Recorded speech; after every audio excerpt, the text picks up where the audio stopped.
We all know that things have gotten a little tight, with looming economic data suggesting a recession, global supply chain issues, and inflation that's hurting your pocketbook. But let's face it, we don't really care about that. We really just want to buy and learn magic from some books. So I thought that it was high time I published an update to the 5-Foot Shelf of Magic series, highlighting eminently affordable books that you can add to your shelf.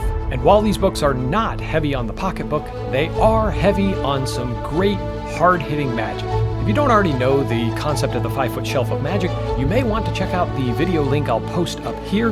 But in short, this is an academic concept that was introduced to the magical world by none other than the late, great Ted Anneman of the Jinx fame. In this special edition of this 5-Foot Shelf of Magic, I'm placing some parameters around my choices. The books have to be around or below the $20 mark, and they have to be filled to the brim with absolutely great magic. None of these books can be one-trick ponies. Along the way, I'll be sharing some of my favorite tricks from each of these books so that you'll have a jumping-off point should you choose to purchase the book.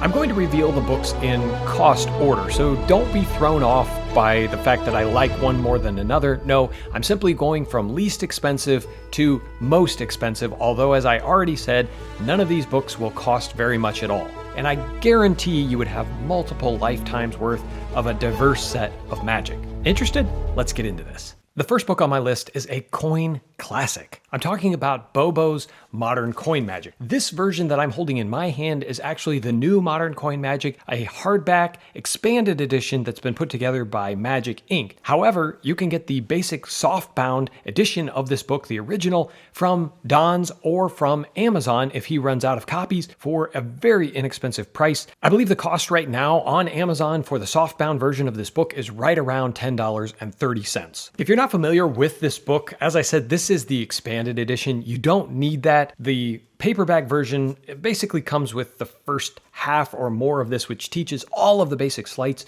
necessary to perform effective coin magic, as well as a ton of great tricks. Speaking of which, and as I promised, one of my favorite tricks is from Al Baker, a favorite of mine. The trick is the magical filtration of 4 half dollars. Basically, it's a coin through the table routine using nothing more than standard coins that you have around your house. You don't need anything special. As long as you have some coins, and it really doesn't matter what country you're in, you'll be able to perform this amazing magic trick in no time. Even though I'm offering up some of my favorite tricks, I want to hear from you. If you have favorite tricks from any of the books that I'm talking about here, sound off down below to help others out and share your knowledge with the other erudite magicians watching this channel. Now that we've touched on one end of the close-up magic spectrum, let's go to the other end, probably the most popular form of close-up magic. I'm talking about card magic, and the book is The Royal Road to Card Magic. I don't think that every magician needs to know card tricks, but if you're going to fellowship with other magicians, likelihood is you're going to need to know something about cards, how to shuffle them, how to hold them, how to deal them, whatever the case may be, and this book covers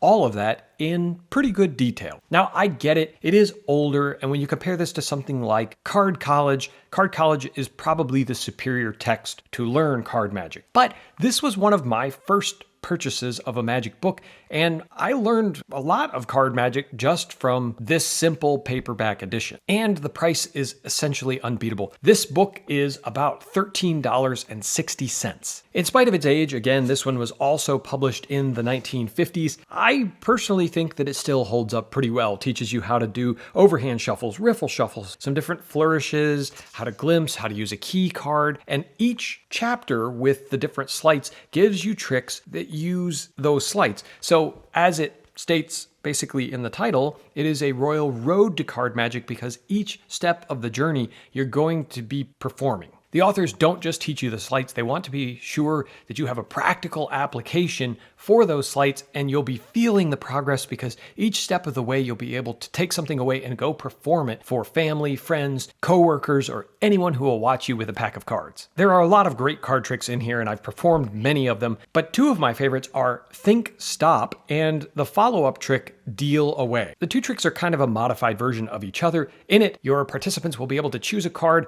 mix up the deck, and you'll be able to tell them where that card is in a very magical and entertaining way. Continuing with the card magic theme, the Encyclopedia of Card Tricks is another one by Hugard. This time, though, there are just hundreds and hundreds of tricks in this book. There's really not a whole lot of teaching you how to perform the sleights. So if you get this book, you're probably going to want to pair it with something like The Royal Road to Card Magic or Card College, which will teach you the basics of the sleights. Then this book will have a lot of really brief descriptions of tricks, so you'll have to use your imagination to come up with your own presentations. Even though some are given here, it's an older source, so a lot of the presentations probably won't make a lot of sense to you, but there's still a ton of great magic in here. Plus, the author introduces you to a lot of the different concepts like stacked work, memorized deck, gives you a couple different systems, short cards, Svengali packs, many Tekel decks. There's a lot to learn within these pages, even though, as I said, it can be very text dense. But for a sticker price of $14.40 as of the time of this video, it's pretty hard to beat hundreds and hundreds of tricks for that price because you're sure to find something that you will perform. One of my favorites is the first trick in the book by Al Baker again. The trick is Twin Souls and can be done either close up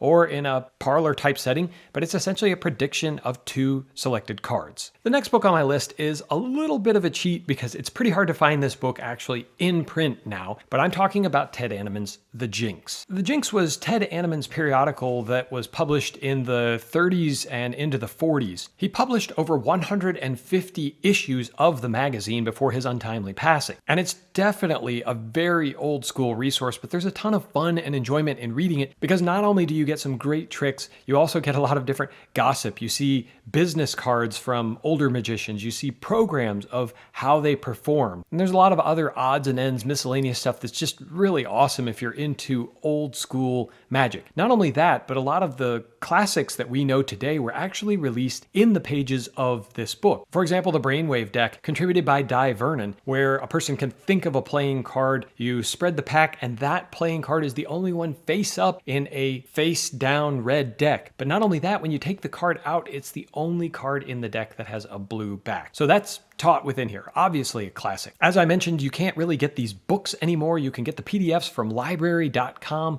for $15, which is a real steal for the volume of magic you're getting, and they've done a great job of making it searchable. So if you're trying to find something, sometimes it can be difficult to flip through and remember what was the trick name, who came up with it. In this case, if you remember just a little bit of detail, you can search through the PDF and find something quickly and easily. The next book you might mistake as simply a book for beginners, but it's actually a lot more than that. I'm talking about Magic for Dummies by David Pogue. This book is older now, although it's not as old as some of the other books that I've referenced. I believe that this one was published first in the 90s and primarily contains close-up magic, although there are some other pieces like a cut and restored rope that would play for a larger audience. The cool thing about this book is not only do you learn some great magic, he introduces you to some magicians, resources, how you can start performing magic for pay if you want to, or just for enjoyment. It's amusing and a very easy to read. One of my favorite pieces is Ashes Through Someone Else's Palm, where you can make some ashes penetrate through their hand to the underside of their hand. We all know that magic done in your participants' hands is something that they will never forget. So there's some neat tricks in here that definitely take advantage of that principle. There are coin tricks, card tricks, things done with people's clothes, things done with your food. In short, it is a tremendous resource for the resourceful magician who needs to be able to perform either impromptu at a moment's notice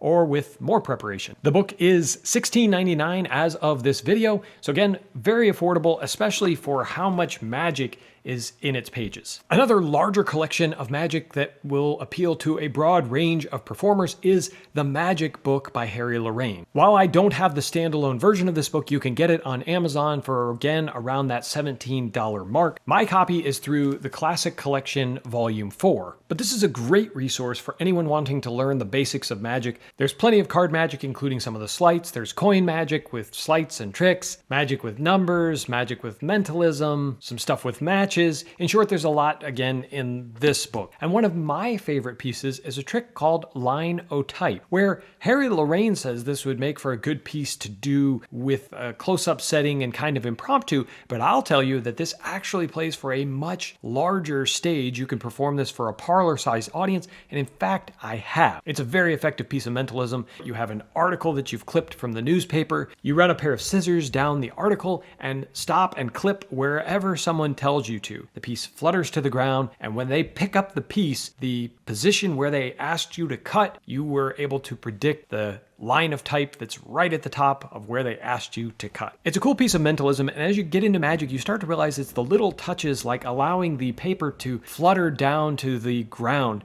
that gives it a really nice touch and some visual stimulation for your audiences. Harry Lorayne is widely regarded as a great teacher of magic, and this book is no exception. So for $17, I think you'll learn a lot of great stuff that you can be performing pretty quickly. The final stop on our 5-foot shelf of magic budget edition is Joshua Jay's Magic: The Complete Course. I've talked about this book a couple of times. In fact, I did a full review of it, so you can check that out if you want to know a lot more details. But suffice it to say that this book, while publicly available, is probably one of the best beginner books for magicians or want to be magicians out there. Even if you're someone who's been performing for a long time, you're definitely going to learn some great stuff in here. He gives you history and background on the tricks. He introduces you to other magicians, tells you where you can learn more, and it even includes a DVD of performances so that you can see how some of this material should look. There's all kinds of material, everything from cards to coins, money to mentalism, ropes, numbers, food, you name it, there's something in here for it. The other cool thing is that at the end, he tells you how to put together a show. So he gives you tricks that he would recommend that go together for different performance conditions. So if you're someone who has